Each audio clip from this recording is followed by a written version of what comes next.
Hi, everyone. Thanks for being here. Thanks to everyone who's watching online too, I guess, on YouTube. That's fun. My name is Dominique Bernier-Cormier. I'm an Acadian poet, meaning I'm Francophone from New Brunswick. And today I'm going to be reading from my second book of poetry, which just came out with Goose Lane Editions. This is it. It's called Entre Rive and Shore, which means Entre Rive and Rive, or between shore and shore. It's a bilingual book. It's a book about bilingualism, and it's a book that is itself bilingual, meaning that there's poems in French, poems in English, translations from French to English, and also poems that are written in a sort of Franglish that I've invented. And the book is mostly about Acadian identity and about bilingualism. For a long time, I didn't quite feel at home or at ease in my bilingualism. And it kind of felt like I was stuck between the shores of two languages. And this book was sort of my attempt to make sense of my bilingual identity, to reconcile those two parts of myself, the French part, the English part. And I did that through looking at an old family legend that my dad used to tell me when I was a kid. And yeah, so before I read from the book, I'm actually going to tell you the family legend that the book is sort of based on. And we don't, I mean, this is a true story in that it's the story that's meaningful to my family and that I take a lot of meaning from. Whether it's historically accurate or verifiable is another story. Yeah, you can decide for yourself. Based in truth, we'll say. It doesn't matter. We're poets. We can, yeah. Okay, so essentially the legend that my dad used to tell me involves my ancestor Pierrot Cormier, who was born in the early 1700s and who lived in Acadia, so in modern day New Brunswick. And in 1755, the British had just taken over control of Acadia from the French and sort of took a good look around the province and the territory and decided that there were way too many French people and that they kind of needed to do something about it. And what they did is they deported a lot of them. So they kind of separated the families and put them on boats and sent them off to the American colonies of, the Carolinas, Virginia, Georgia, Massachusetts, Virginia, and or back to France or Great Britain.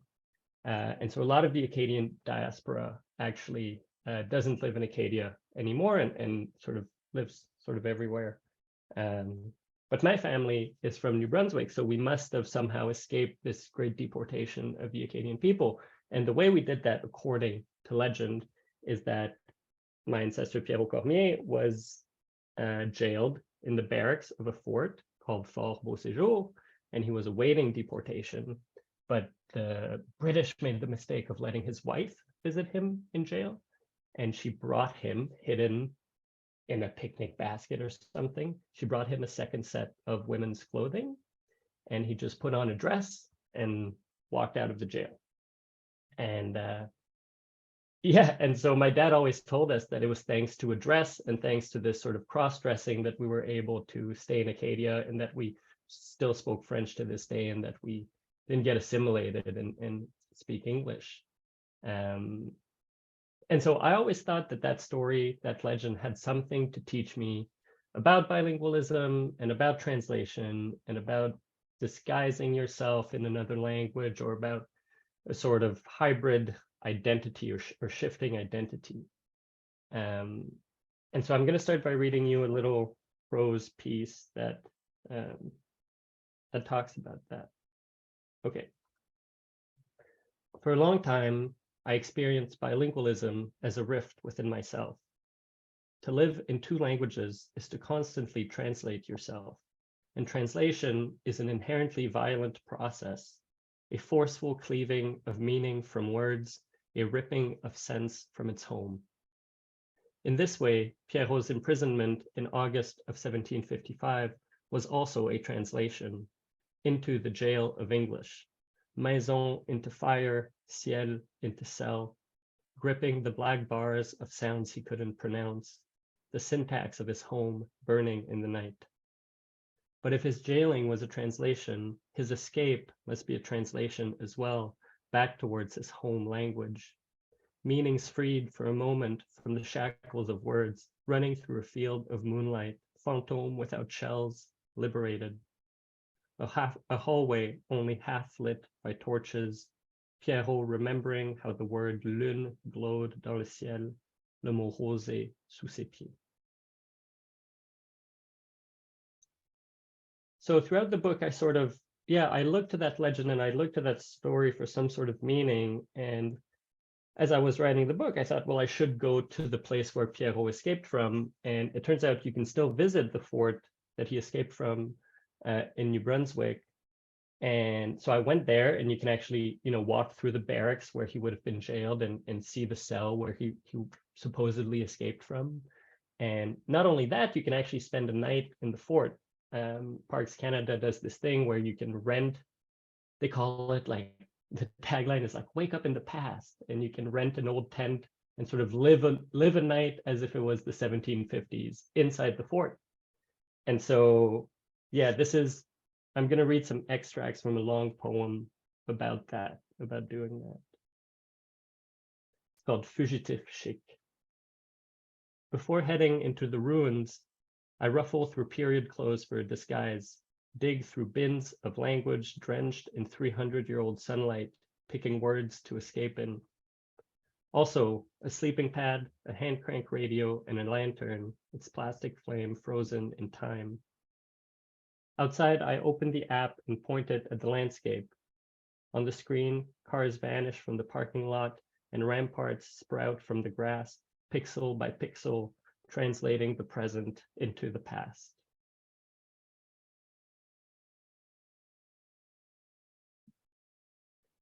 In the tent, I step into a skirt, lace the ribbons of a falsetto around my chin. Comment je me sens? Fugitif chic, like an oil painting of a dead forest over which a bright city was built. Sunset now, and the canvas walls glow like the webbed skin between fingers. On the radio, physicists in California claim to be the first to cut a hole in the fabric of time.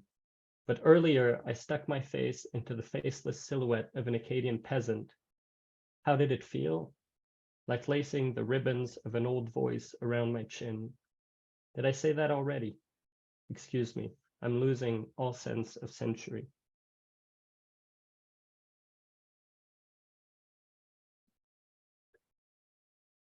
I slip into my future light sleeping bag and dream of a woman unfolding a bundle of fabric, a palm of lune, neatly, the way a cell duplicates, encore et encore, until a skin of silk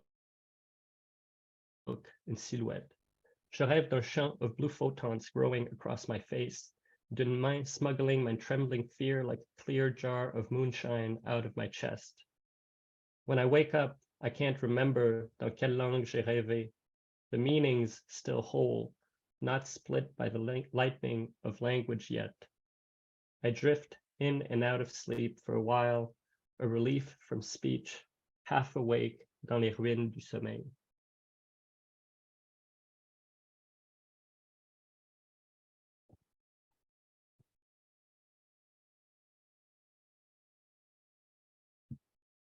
And last one for this part. At the gift shop, I buy a mood ring in the shape of the fort. I cross my name out in the guest book, a record I was here and then gone. I leave the clothes in a neat bundle on the desk, trying to memorize each stitch, a poem of fabric, so I can translate it dans une langue qui tresse ensemble the different threads of myself. Can I help it if my favorite translations are the ones that don't make it across? Se dérober, meaning to undress. As I walk away from the fort, the ring turns the color of a sea, indécise, le ciel, a cell left unlocked. Okay.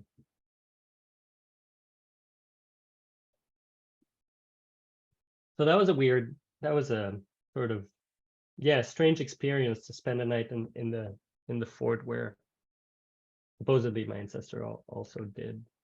I don't think they do that anymore, actually.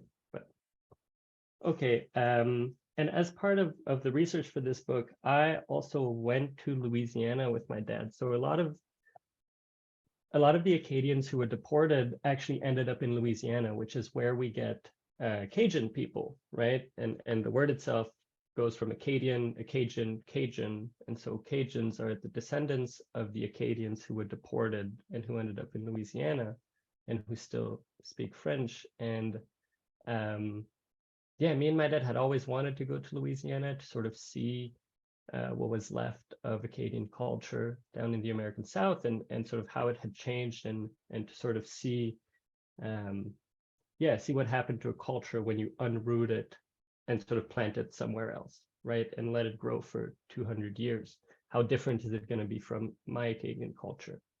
And so me and my dad went to Louisiana, and while we were there, I'm actually going to read a poem that's not about Acadia, but while we were there, we went to something called LIGO, which is a sort of like scientific experiment facility where they recorded for the first time ever gravitational waves, which is sort of what we think of as the ripples in the fabric of space-time. And they managed to actually record them.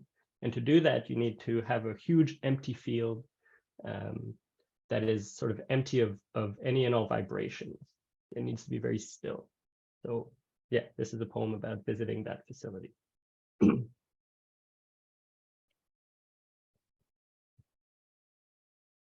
To better listen to the gossip of space, scientists have banished all vibrations from the region.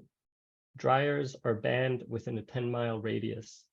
On our way in, lab coats hang on clothesline like chests emptied of voices.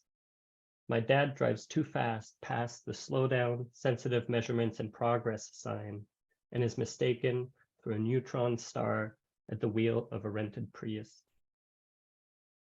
In 1994, the United States Congress signed LIGO into life to the tune of $395 million. To build the facility, 200 acres of land were requisitioned, which is another word for taken. What we do here, our guide says, is search for the most violent events in the universe. We keep our eyes to the sky, ignore all earthly noise, the very ground on which we stand. We look for forces far beyond ourselves. Before entering the facility, we are asked to silence our phones and hand over any memories of eclipses, pro wrestling, and first kisses. There can be nothing in us that stirs unexpectedly. Please don't shake the vending machine, sir. In a room of screens, our guide explains that when a star dies, it sends a ripple through the fabric of space-time. To record it, the lasers must be shielded from anything that could alter their paths here on Earth. Of course, there are false positives. A farmer is mistaken for a black hole having a heart attack in a bathtub. A truck for a luminous giant towing horses in a trailer on the highway. A text from a loved one for a bundle of dark matter buzzing in the pocket of a jean jacket. Back outside, we stand on a small hill overlooking a concrete pipeline. From here, you would think oil, a slow black sludge, but instead light, green needle blade, absolute stillness pumping through that long gray vein. Suddenly rain, and we run inside, our guide swearing under his breath that a storm wrecks a week of data. Everything it stirs unearths, a rumbling of language above scrambling signals. Roughly 1.6 billion years ago, two black holes kissed, and on September 14th, 2015, a laser in Louisiana shifted its path 1,000th the width of a proton. Scientists translated the wave into a 0.2 second sound frequency, which resembled the chirp of a bird and went viral. One scientist even played it to her mockingbird, who to this day still flutters from branch to branch, a dead star in its throat.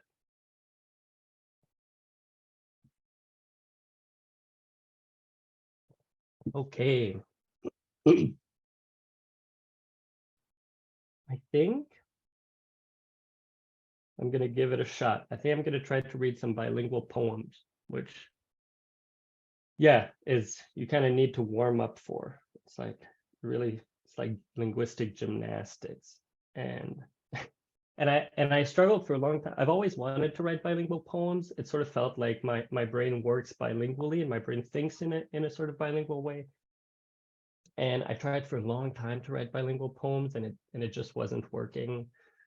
It would always lean either to the side of French or to the side of English, and it was very hard to have a balance and to join the two languages in a way that felt, yeah, balanced. And I finally managed to do it. And I've been trying to sort of describe the experience for a long time, and I didn't quite have the right metaphor. And I actually found the right metaphor to describe trying to write a bilingual poem recently. And I don't know if people will remember this, but there was an ad, a TV ad with Jean-Claude Van Damme with like Volvo trucks. Anyone remember that? No. Okay, so it was Jean-Claude Van Damme, and he was doing the splits between two highway trucks just speeding down the highway, and he was doing the splits. And that's what trying to write bilingual poetry is. You feel like you really need to, like, the stakes are very high and you're balancing on both languages. But the thing that's incredible about that ad is that there's a close-up of Jean-Claude Van Damme's face, and his face is the most peaceful, and he's not straining at all. And that's really the challenge. Like, it was blending the two languages while making it seem like it's no big deal. You're just, hanging out. So, but I think I got some good ones, and I'm gonna read some for you guys. Okay.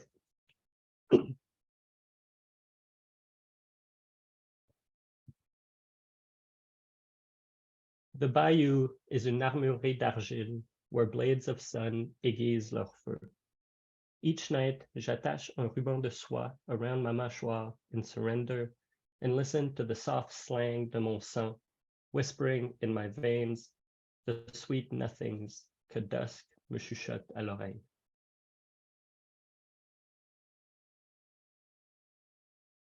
Comme je disais, the important thing, c'est savoir se fendre le cerveau in half et de continuer à parler devant une foule of light, even ébloui, even aveuglé, même quand le vase of the moon se fracasse dans le ciel et que la mer, again, comme un orfèvre, must fix it and all its little pieces.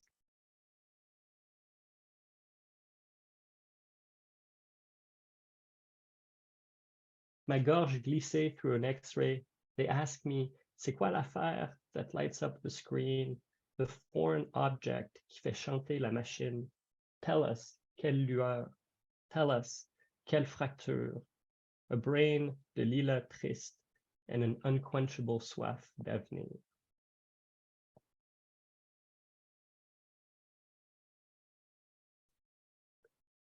Les phrases qui poussent in my head ne fleurissent plus qu'at night et fissurent a cold floor dont mes genoux rêvent encore. Les plus belles traductions, like dreams, sont celles that don't make sense. Fenêtre, to be born on fire. Paupières, a skin of stone. 29 years now que j'essaie d'être né on both sides d'une seule rivière.